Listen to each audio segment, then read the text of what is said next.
A solas con Dios, redescubriendo el poder y la pasión de la oración, por John MacArthur. Introducción.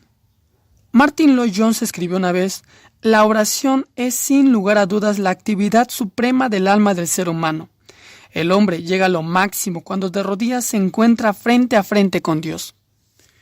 El comentarista J. Oswald Sanders añade esta majestuosa apreciación acerca de la oración. No hay ejercicio espiritual que sea tal mezcla de complejidad y simpleza. Es la forma más sencilla de hablar que los labios de un bebé pueden emitir, pero es el esfuerzo más sublime que llega al majestuoso en los cielos. Es tan apropiado para el antiguo filósofo como para el niño más pequeño. Es la exclamación de un momento y la actitud de toda una vida. Es la expresión del resto de la fe y de la lucha de la misma fe. Es una agonía y un éxtasis. Es sumiso y sin embargo insistente. En un momento se aferra a Dios y ata al diablo. Se puede enfocar en un solo objetivo y puede deambular por todo el mundo. Puede ser una vil confesión y una absorta adoración. Inviste al hombre insignificante con una especie de omnipotencia. La esencia de la oración es simplemente hablar con Dios, como usted lo haría con un querido amigo, sin pretensiones ni ligerezas. Sin embargo, muchos creyentes tienen problemas con esta actitud hacia la oración. Debido a que la comunión con Dios es tan vital y la oración tan efectiva para el cumplimiento del plan de Dios, el enemigo intenta constantemente introducir errores en nuestro entendimiento y compromiso con la oración. Cada generación se enfrenta a la necesidad de volver a dar prioridad y purificar una percepción corrupta o confusa de la oración. Para muchos, la oración ha sido reemplazada con la acción pragmática. La función anula la comunión con Dios. Los ajetreos desplazan la comunicación.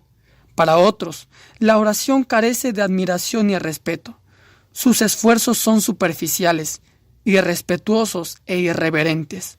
Luego están aquellos que creen que la oración se diseñó para exigir y reclamar a Dios. Ellos intentan forzarlo a que haga lo que creen que Él debería hacer por ellos. Finalmente, para otros la oración no es nada más que un rito. Usted puede que considere la oración con el mayor respeto posible, pero se da cuenta de que su propia práctica carece de propósito y vitalidad. Así que no pasa tiempo con Dios como sabe que debería hacerlo. Aunque hay muchas razones por las cuales los cristianos batallan con la oración, yo creo que hay un factor que se impone. Martyn Lloyd-Jones escribe: es la actividad más sublime del alma humana y por lo tanto es al mismo tiempo la prueba máxima de la verdadera condición espiritual del hombre. No hay nada que diga tanto la verdad sobre nosotros como cristianos que nuestra vida de oración. En última instancia, por lo tanto, el hombre descubre la condición real de su vida espiritual cuando se examina en privado, cuando está a solas con Dios. Y no sabemos todos lo que es descubrir que, de algún modo, tenemos menos que decirle a Dios cuando estamos solos que cuando estamos en la presencia de los demás. No debería ser así, pero lo es, a menudo. Así que cuando dejamos la esfera de las actividades y tratos externos con otras personas y estamos a solas con Dios, es que realmente sabemos dónde nos encontramos en el sentido espiritual, a solas con Dios. Una actividad como esta debería ser el mayor deseo de un cristiano. Qué triste que tantos creyentes pasen tan poco tiempo con Él o no se dirigen a Él en lo absoluto porque tienen poco que decir. Hace unos 25 años atrás, cuando prediqué el Evangelio según Mateo en la iglesia Grace Community Church, y específicamente el capítulo 6 y la parte conocida como el Padre Nuestro, revolucionó tanto la manera de orar de la gente que aproveché la oportunidad para escribir un libro referente al tema, titulado Jesus Pattern of Prayer, el modelo de oración de Jesús. La obra trató exclusivamente con el modelo para orar que estableció Jesús en Mateo 6, el cual es fundamental para nuestro total entendimiento de la oración. La editorial original renunció gentilmente a sus derechos, lo cual me dio la oportunidad de corregirlo y publicarlo como parte de mi serie de estudios con Victor Books. Pero este libro es más que una simple corrección de los capítulos originales. También Añadí varios capítulos de pasajes del Nuevo Testamento que ampliarán y mejorarán el entendimiento de la oración. Aunque el modelo de oración de Jesús ocupa la parte principal del libro, usted necesita entender lo que los escritores neotestamentarios inspirados por el Espíritu Santo desarrollaron en base a ese fundamento. La primera parte examinará la actitud que todos los creyentes deberían tener en cuanto a su comunicación con Dios. Todos los cristianos deberían necesariamente tener sus corazones centrados en Dios para que la comunión con Él sea una función natural y común en su vida. El primer capítulo definirá y examinará para nosotros esta necesidad vital de orar sin cesar. Al mismo tiempo, todos nosotros necesitamos protegernos en contra de orar con la actitud equivocada. Eso fue lo que plagaba a los fariseos, quienes consideraban a la oración como un medio para relucir su espiritualidad en lugar de una humilde oportunidad para glorificar a Dios. Para corregir la perspectiva distorsionada de los discípulos en cuanto a la oración, lo cual habían obtenido de los líderes religiosos hipócritas, Jesús ofreció un modelo que dio un concepto total de los elementos esenciales de la oración justa, cada uno de los cuales se centran en Dios. Esta parte central del libro cubrirá cada frase del modelo del Padre Nuestro, de principio a fin. Usted descubrirá que Jesús enfoca nuestra atención en Dios, en su adoración, valor y gloria. Para ayudarlo a aplicar lo que ha aprendido, los últimos 2 capítulos examinarán las cosas específicas por las que todo creyente debería orar. Puede que lo sorprenda lo que lea, puesto que, así como un padre debe guiar a su hijo hacia las prioridades en la vida, Dios debe hacer lo mismo en cuanto a nuestra práctica de la oración. Ruego para que cuando complete su viaje a través de este libro, descubra el poder y la pasión que puede brindar el pasar tiempo a solas con Dios. También espero que entienda que la oración no es un intento por lograr que Dios esté de acuerdo con usted o supla sus deseos egoístas, sino que es tanto una afirmación de su soberanía, justicia y majestuosidad, como un ejercicio para amoldar sus deseos y propósitos a su voluntad y gloria. Capítulo 1. Un corazón centrado en Dios. Para los cristianos, orar es como respirar. Usted no tiene que pensar para respirar, porque la atmósfera que nos rodea ejerce presión sobre sus pulmones y lo fuerza a respirar. Por eso, es más difícil aguantar la respiración que respirar. Asimismo, cuando usted nace en la familia de Dios, usted entra en una atmósfera espiritual en la que la presencia y la gracia de Dios ejercen presión o influencia sobre su vida. La oración es la respuesta normal a esa presión. Como creyentes, todos hemos entrado a la atmósfera divina para respirar el aire de la oración. Solo entonces podremos sobrevivir a la oscuridad del mundo. Desafortunadamente, muchos creyentes se aguantan la respiración espiritual por largo tiempo, pensando que breves momentos con Dios son suficientes para permitirles sobrevivir. Pero esa restricción en el consumo espiritual es causada por sus deseos pecaminosos. El hecho es que todo creyente debe estar continuamente en la presencia de Dios, respirando constantemente sus verdades para ser completamente funcional. Debido a que para varios de nosotros la sociedad es libre y próspera, es más fácil que los cristianos se sientan seguros presumiendo de la gracia de Dios que dependiendo de ella. Demasiados creyentes se quedan satisfechos con las bendiciones físicas y tienen muy poco deseo de las bendiciones espirituales. Al haberse vuelto tan dependientes de sus recursos físicos, sienten poca necesidad de los recursos espirituales. Cuando los programas, métodos y dinero producen resultados impresionantes, hay una inclinación a confundir el éxito humano con la bendición divina. Los cristianos pueden en realidad comportarse como humanistas practicantes, viviendo como si Dios no fuera necesario. Cuando esto sucede, el anhelo apasionado por Dios y el ansiar su ayuda harán falta, junto con el otorgamiento de su poder. A raíz de este peligro grande y común, Pablo instó a los creyentes a orar en todo tiempo, en Efesios 6:18, y a perseverar siempre en la oración en Colosenses 4:2. La oración continua, persistente e insistente es parte esencial de la vida cristiana y fluye de la dependencia de Dios. La frecuencia de la oración. El ministerio terrenal de Jesús fue sorprendentemente breve, apenas 3 años. Sin embargo, en estos 3 años, como debió haberlo sido en sus años previos, pasó gran cantidad de tiempo en oración. Los evangelios informan que Jesús tenía por costumbre levantarse temprano en la mañana antes del amanecer para tener comunión con su Padre. En la noche, con frecuencia iba al Monte de los Olivos o a algún otro lugar tranquilo para orar, generalmente a solas. La oración fue el aire espiritual que Jesús respiró cada día de su vida. Él practicó una comunión interminable entre él y el Padre.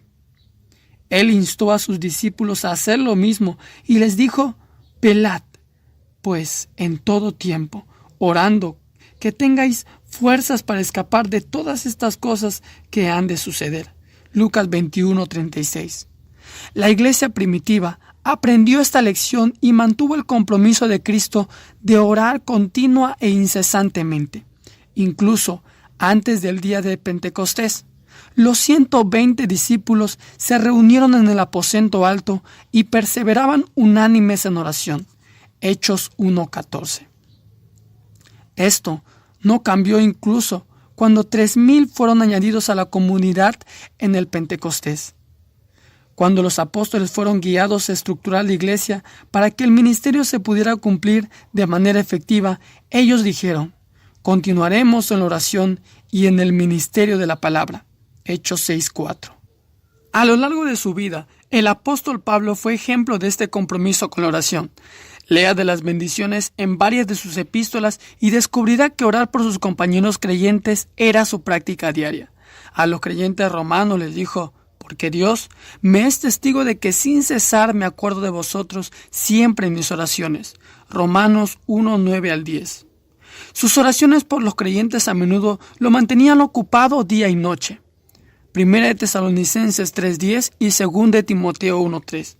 Puesto que oró por ellos continuamente, Pablo fue capaz de exhortar a sus lectores a orar de esa manera también. Instó a los tesalonicenses a orar sin cesar, en 1 de Tesalonicenses 5:17. Mandó a los filipenses a dejar de estar afanosos y en cambio presentar vuestras peticiones delante de Dios en toda oración y ruego con acción de gracias. Filipenses 4:6. Animó a los colosenses a perseverar siempre en la oración, vigilando en ella con acción de gracias. Colosenses 4:2 y Romanos 12:12. Y para ayudar a los efesios a armarse para combatir con las tinieblas espirituales del mundo que los rodeaba, dijo: orando en todo tiempo en el Espíritu, con toda oración y ruego, vigilando con toda perseverancia y ruego por los santos. Efesios 6:18. La oración incesante y constante es esencial para la vitalidad de la relación de un creyente con el Señor y su capacidad de funcionar en el mundo. Una manera de vivir. Cuando niño, solía preguntarme cómo alguien podía orar sin cesar. Me imaginaba a cristianos caminando con las manos juntas, la cabeza inclinada y los ojos cerrados, chocando con todo. Aunque ciertas posturas y momentos específicos apartados para la oración tienen una relación importante con nuestra comunicación con Dios, orar en todo tiempo obviamente no significa que tengamos que orar de maneras formales o notorias cada minuto que estemos despiertos. Y no quiere decir que tengamos que dedicarnos a recitar patrones y formas ritualistas de oración. Orar sin cesar básicamente se refiere a la oración que vuelve a suceder, no a hablar sin parar. Por lo tanto, debe ser nuestra manera de vivir. Debemos tener constantemente una actitud de oración. El famoso predicador del siglo, Charles Haddon Spurgeon, ofrece esta imagen vívida de lo que significa orar en todo tiempo. Él dice: como los caballeros de antaño, siempre en guerra, no siempre en sus corceles, corriendo hacia adelante con sus lanzas listas para derribar a un adversario, pero siempre con sus armas donde las podían alcanzar rápidamente y siempre listos a ser heridos o morir por la causa que defendían. Estos guerreros rudos a menudo dormían con sus armaduras, así que incluso cuando dormimos, aún debemos tener una actitud de oración, de manera que si tal vez nos despertamos en la noche, todavía podemos estar con Dios. Nuestra alma, al haber recibido la influencia centrípeta divina que la hace buscar su centro celestial, debe estar eternamente elevándose de manera natural hacia Dios mismo. Nuestros corazones deben ser como esos faros y atalayas que estaban listos a lo largo de la costa de Inglaterra cuando se esperaba la invasión de la Armada Española en cualquier momento.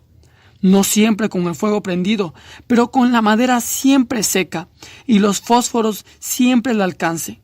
Todo estaba listo para encenderse en el momento designado. Nuestras almas deben estar en tal condición que la oración exclamativa debe ser muy frecuente en nosotros, sin necesidad de hacer una pausa en el negocio y dejar el mostrador y ponernos de rodillas. El espíritu debe emitir sus peticiones silenciosas, cortas y rápidas al trono de la gracia. Un cristiano debe llevar el arma de la oración como una espada desenvainada en su mano. Nunca debemos detener nuestras súplicas, que nuestros corazones nunca sean como una pistola de poco uso, necesitando que se le haga de todo antes de poder ser usada contra el enemigo, sino que debe ser como un cañón, cargado y preparado, requiriendo solo el fuego para poder disparar. El alma no siempre debe estar ejercitando la oración, pero siempre funcionando en la energía de la oración. No siempre en realidad orando, pero siempre orando intencionalmente.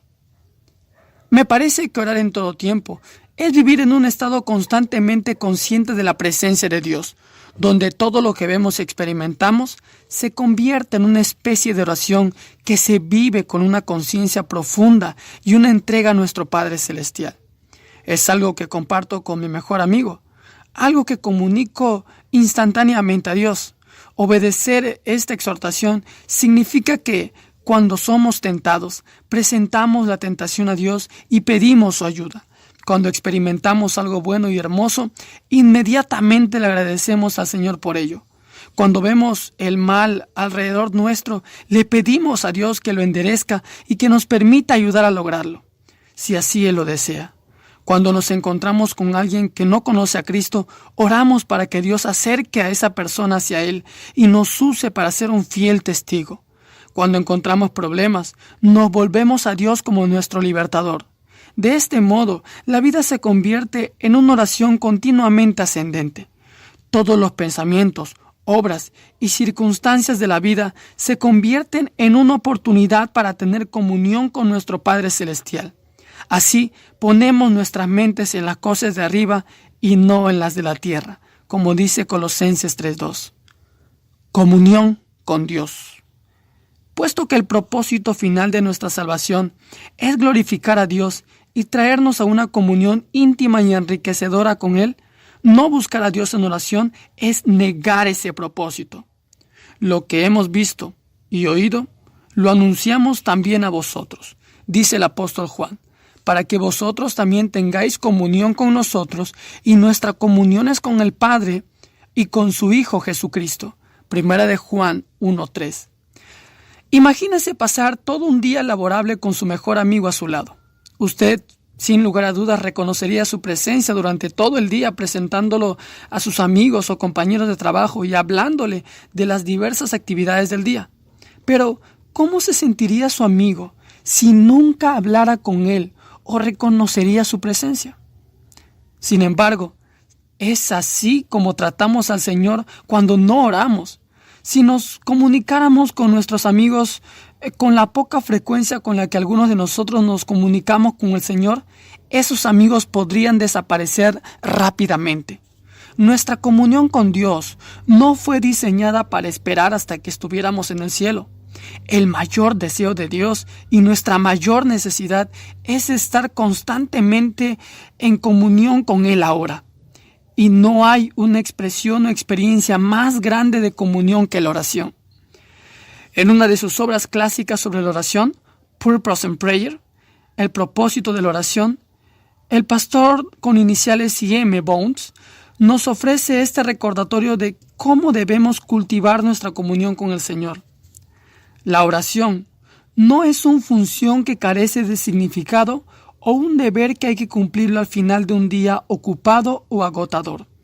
Él dice, no estamos obedeciendo al mandato de nuestro Señor cuando nos contentamos con unos cuantos minutos de rodillas en los ajetreos de la mañana o tarde en la noche, cuando las facultades cansadas por las tareas del día piden un descanso. Es cierto que Dios siempre está al alcance de una llamada, su oído siempre está atento al grito de su Hijo, pero nunca llegaremos a conocerlo si usamos el vehículo de la oración como usamos el teléfono para tener unas cuantas palabras de conversación apurada. La intimidad requiere desarrollo. Nunca podremos conocer a Dios con todo lo que implica el privilegio que es conocerlo por medio de repeticiones o de intercesiones breves, fragmentadas y desconsideradas, las cuales son peticiones de favores personales y nada más. Esa no es la manera en que podemos entrar en comunión con el Rey del Cielo. La meta de la oración es ser el oído de Dios, una meta que solo se puede lograr buscándolo de manera paciente, continua y constante, derramándole nuestro corazón y permitiéndole que nos hable. Solo al hacerlo podemos esperar conocerlo, y a medida que más lo conocemos, más tiempo pasaremos en su presencia y encontraremos que esa presencia es un deleite constante y creciente. Los métodos de la oración. En Efesios 6:18, Pablo dice que debemos orar con toda oración y ruego.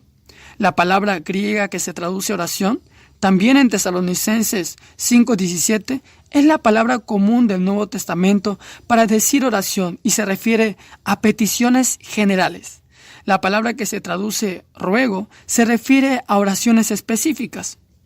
El uso que hace Pablo de ambas palabras sugiere nuestra participación necesaria en toda clase de oración, todo tipo que sea apropiado. La postura. Orar en todo tiempo necesita que se esté en varias posiciones, porque usted nunca va a estar en la misma posición todo el día. En la Biblia, la gente oraba de pie, como en Primera de Reyes 8:22, levantando las manos, en 1 Timoteo 2:8, sentados en 2 Samuel 7:18, de rodillas en Marcos 1:40, mirando hacia arriba en Juan 17:1, inclinados en Éxodo 34:8, poniendo la cabeza entre las rodillas en Primera de Reyes 18:42, golpeándose el pecho en Lucas 18:13 y en dirección a Jerusalén en Daniel 6:10. Las circunstancias. Mientras que algunas personas piensan que la oración debería ser muy formal, la Biblia documenta que la gente oraba en muchas y diversas circunstancias, así como con diferentes expresiones. Oraban con ropa de aflicción, en Salmos 35:13, sentados en cenizas, en Job 1:20, golpeándose el pecho, en Lucas 18:13, llorando, en Salmos 6:6, echando polvo sobre sus cabezas, en Josué 7:6, rasgando sus vestiduras, en Esdras 9:5, ayunando, en Deuteronomio 9:18, gimiendo, en Salmos 6:4, con fuerte clamor y lágrimas, en Hebreos 5:7, como sudando sangre, en Lucas 22:44, quebrantados de corazón, en Salmos 34:18, haciendo sacrificios, en Salmos 20:1, y cantando himnos, en Hechos 16:25. El lugar. La Biblia también registra gente orando en toda clase de lugares, en la batalla, en Segunda de Crónicas 13:14, en una cueva, en Primera de Reyes 19:9, en una habitación, en Mateo 6:6, en un huerto, en Mateo 26:36, en un monte, en Lucas 6:12, junto a un río, en Hechos 16:13, en la playa, en Hechos 21:5, en la calle, en Mateo 6:5, en el templo, en Primera de Reyes 8:22, en la cama, en Salmos 4:3, en una casa, en Hechos 9:39, en el vientre de un pez, en Jonás 2:1, en una azotea, en Hechos 10:9, en una cárcel, en Hechos 16:23, en el desierto, en Lucas 5:16, y en una cruz, en Lucas 23:33.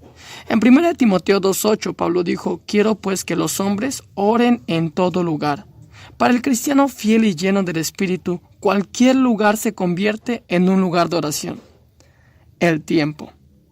En una conferencia de pastores a la cual asistí hace años, un hombre predicó sobre el tema de la oración matutina. Para apoyar su punto de vista, leyó varios pasajes que muestran a gente orando en la mañana. Así como él lo hizo, yo busqué todas las escrituras que mostraban a gente orando 3 veces al día.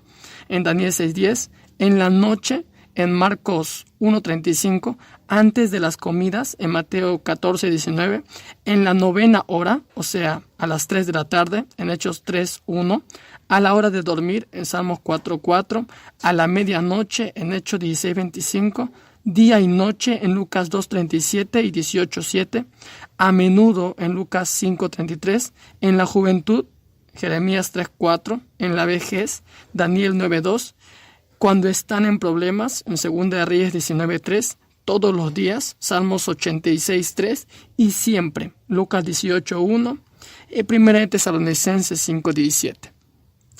La oración es apropiada en cualquier momento, cualquier postura, cualquier lugar, bajo cualquier circunstancia y con cualquier atuendo. Debe ser una manera de vivir completa, una comunión abierta y continua con Dios. Después de acoger todos los infinitos recursos que son suyos en Cristo, jamás crea que ya no depende del poder de Dios minuto a minuto. Actitudes coincidentes. A través de toda su vida, el creyente siente su insuficiencia. Por lo tanto, él vive dependiendo totalmente de Dios.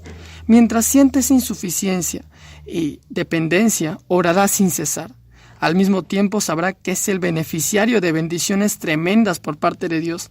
Por eso Pablo manda a los tesalonicenses a estar siempre gozosos y dar gracias en todo en sus oraciones incesantes. 1 de Tesalonicenses 5:16. Esto refleja un balance hermoso en nuestra comunión con Dios. Mientras ofrecemos peticiones específicas por nuestras necesidades y las de otros, al mismo tiempo podemos regocijarnos y dar gracias, no solo por respuestas específicas, sino también por la bendición abundante que derrama Dios sobre nosotros día tras día. Fervor en la oración. Puesto que la comunión con Dios debe suceder durante todo el día, no se imagine que eso excluya la necesidad de tener fervor en sus oraciones. Pablo mandó a los colosenses a perseverar, siempre en la oración vigilando en ella. Colosenses 4:2, y les advirtió a los efesios a vigilar con toda perseverancia y ruego por todos los santos mientras oraban.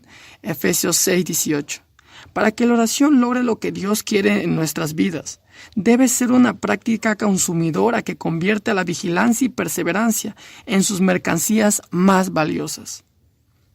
Vigilancia. En el sentido básico, la orden de Pablo de vigilar significa permanecer despierto y no dormirse durante la oración.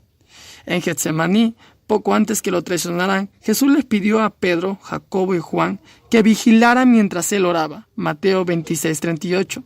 Él regresó poco después y los halló durmiendo. Así que le dijo a Pedro: ¿así que no habéis podido velar ni una sola hora conmigo? Velad y orad para que no entréis en tentación. El espíritu a la verdad está dispuesto, pero la carne es débil. Es imposible orar mientras uno duerme. Usted debe estar despierto y alerta para hablar con Dios, así como lo está cuando habla con cualquier persona. No obstante, las órdenes de Pablo, tanto en Colosenses 4:2 como en Efesios 6:18, abarcan más que el estar alerta físicamente. Los creyentes también deberían buscar esas cosas por las cuales debieran estar orando. Obviamente, Pedro aprendió esta profunda verdad del hecho de no permanecer despierto, ya que escribió en su primera epístola: «Sed pues prudentes y sobrios en la oración». 1 de Pedro 4:7.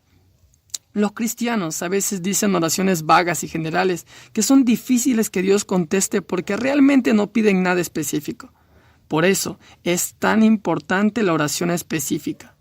Aunque las peticiones generales pueden ser apropiadas en ciertas ocasiones, es por medio de las respuestas a oraciones específicas que vemos a Dios demostrar su amor y poder.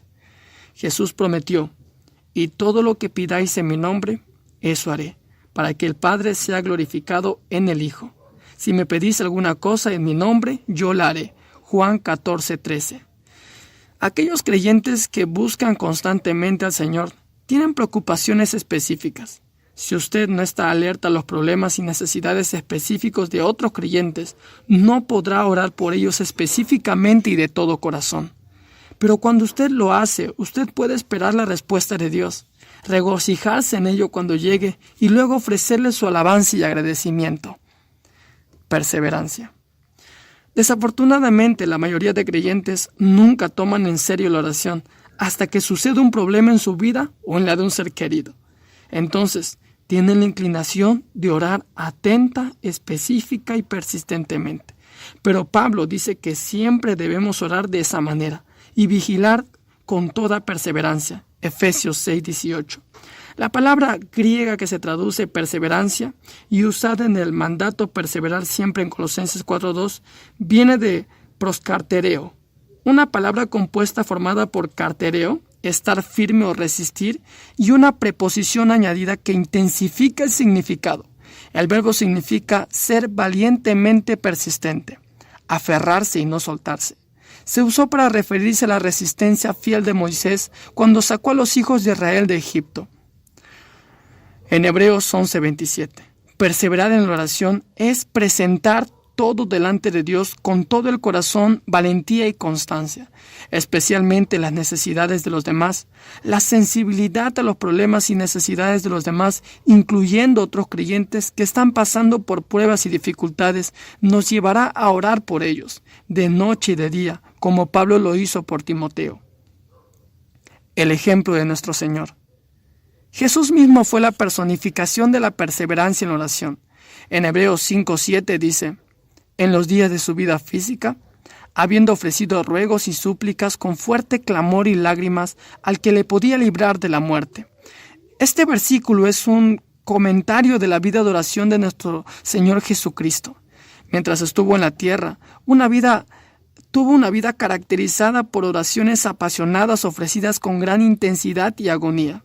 Aunque la Escritura no registra los detalles de sus oraciones, podemos estar seguros de que Él perseveró en ellas, incluso si le tomaban toda la noche, como nos dice Lucas 6:12.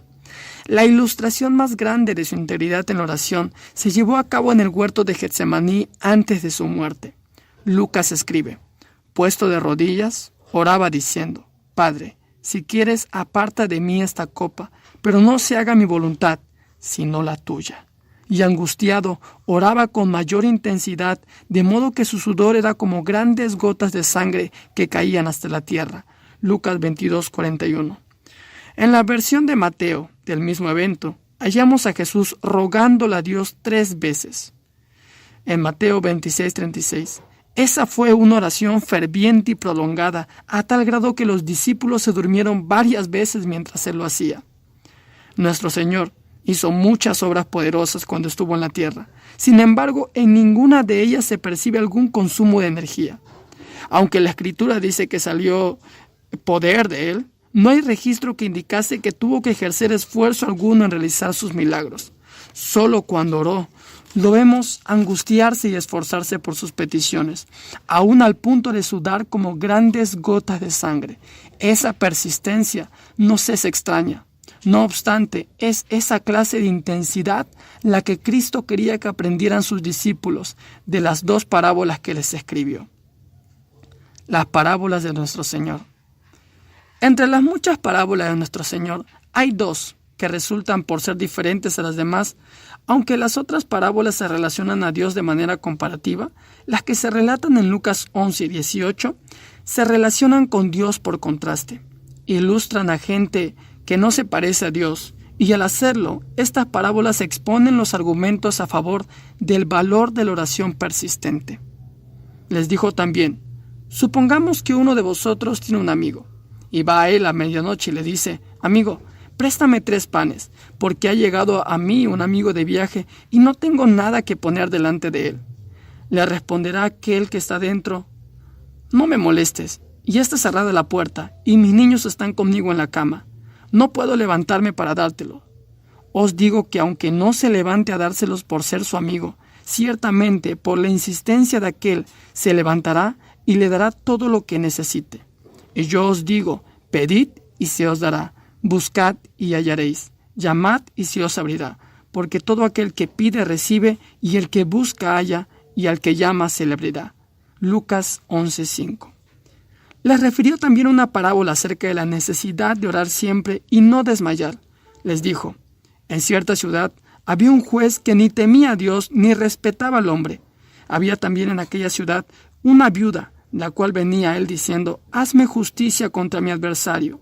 Él no quiso, por algún tiempo, pero después se dijo a sí mismo: aunque ni temo a Dios, ni respeto al hombre, le haré justicia a esta viuda, porque no me deja de molestar, para que no venga continuamente a cansarme. Entonces dijo el Señor: oíd lo que dice el juez injusto. ¿Y Dios no hará justicia a sus escogidos que claman a Él de día y noche? ¿Les hará esperar? Os digo que los defenderá pronto. Lucas 18:1. El contraste entre Dios y el amigo reacio y el juez injusto es obvio. Si esos humanos mal dispuestos y pecadores honran la persistencia, cuánto más nuestro santo y amoroso Padre Celestial. Si usted no recibe una respuesta inmediata a su petición, o si los acontecimientos no salen exactamente con la rapidez que esperaba, la palabra del Señor para nosotros es: no se desanime, siga orando sin cesar y no se rinda, siga llamando, siga pidiendo, siga buscando. Spurgeon ofrece esta enseñanza acerca de la importancia de nuestra persistencia. Spurgeon dice: si vamos a prevalecer, debemos persistir. Debemos continuar incesante y constantemente y no poner pausas a nuestra oración hasta obtener la misericordia lo más posible. Los hombres siempre deberían orar, semana tras semana, mes tras mes, año tras año. La conversión de ese hijo querido debe ser la principal súplica del Padre. Presentar en oración a ese esposo inconverso es confiar de corazón por parte de la esposa, de noche y de día, hasta que lo logre. Ella no debe usar 10 o 20 años de oración infructuosa como motivo para dejar de orar. No debe imponerle a Dios ni tiempos ni temporadas, pero mientras haya vida en ella y vida en el objeto querido de su solicitud, debe continuar rogándole al poderoso Dios de Jacob. El pastor no debe buscar una bendición para su gente ocasionalmente y luego de recibir cierta medida desistir de interceder más, sino que debe continuar con vehemencia y sin pausa, sin contener sus energías, clamando en voz alta, sin detenerse hasta que las ventanas del cielo se abran y se otorgue una bendición demasiado grande para contener. Pero, hermanos, ¿cuántas veces le pedimos a Dios y no recibimos? Porque no esperamos lo suficiente en la puerta. Tocamos 1 o 2 veces la puerta de la misericordia y como no abre la puerta un mensajero amistoso, nos vamos por nuestro lado. Demasiadas oraciones son como los golpes desenfrenados que dan los niños en las puertas y luego cuando se abre la puerta, el niño ya se ha ido. Oh, por gracia, permanezca cara a cara con el ángel de Dios y nunca suelte el agarre, sintiendo que la causa que abogamos es una en la cual debemos tener éxito, puesto que almas dependen de ello. La gloria de Dios está conectada a ello. La condición de nuestro prójimo está en peligro. Si pudiéramos entregar en oración nuestra propia vida y la de aquellos que más queremos, lo haríamos. Sin embargo, no podemos entregar las almas de los hombres. Debemos instar y rogar una y otra vez hasta obtener la respuesta. Cuando Pablo nos manda orar sin cesar, él simplemente está respaldando el principio que Jesús enseñó en Lucas 11 y 18, de que la oración debe ser incesante. No se nos escucha por las muchas palabras que usamos, sino por el gemir de nuestros corazones. El hombre que fue donde su amigo para pedirle pan, no recitó una petición preestablecida. Él rogó por lo que necesitaba. Lo mismo es cierto acerca de la viuda. Ella clamó por protección al que tenía el poder para contestar su pedido. La oración persistente y continua que sale de lo más profundo de su ser es lo que mueve el corazón de nuestro compasivo y amoroso Dios. Poder. El pensamiento más importante y penetrante que Pablo nos da acerca de la oración es que debe ser en el Espíritu. Efesios 6:18 y Judas 1:20. Esta calificación no tiene nada que ver con hablar en lenguas ni con ninguna otra actividad de éxtasis sobrenatural. Orar en el Espíritu es orar en el nombre de Cristo. Esto es, orar de acuerdo a su naturaleza y voluntad. Orar en el Espíritu es orar en completo acuerdo con el Espíritu, quien nos ayuda en nuestras debilidades. Porque, ¿cómo deberíamos orar?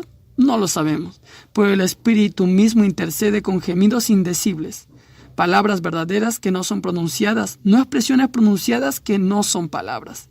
Y el que escudriña los corazones sabe cuál es el intento del Espíritu, porque Él intercede por los santos conforme a la voluntad de Dios. Romanos 8, 26 al 27. Zacarías 12:10 llama al Espíritu Santo el Espíritu de gracia y súplica. Así como debemos orar continuamente, sepa que el Espíritu Santo ora continuamente por nosotros. Cuando oramos en el Espíritu, alineamos nuestra mente y deseos con su mente y deseos, los cuales concuerdan con la voluntad del Padre y del Hijo. ¿Cómo sabemos que nuestras oraciones están de acuerdo con el Espíritu? Caminando en la llenura del Espíritu. A medida que su vida se llene con el Espíritu, como dice Efesios 5:18, y camina en obediencia a Él, Él gobernará sus pensamientos para que sus oraciones estén en armonía con las de Él. A medida que se somete al Espíritu, obedece su palabra y depende de su guía y fortaleza, usted será atraído a tener una comunión cercana y profunda con el Padre y el Hijo. Nuestra vida debe reflejar un compromiso continuo al ejercicio constante de la oración. Todo lo que aprendemos de Dios debe conducirnos a su presencia. Haga que eso sea su meta, a medida que le presenta cada aspecto de su vida en oración.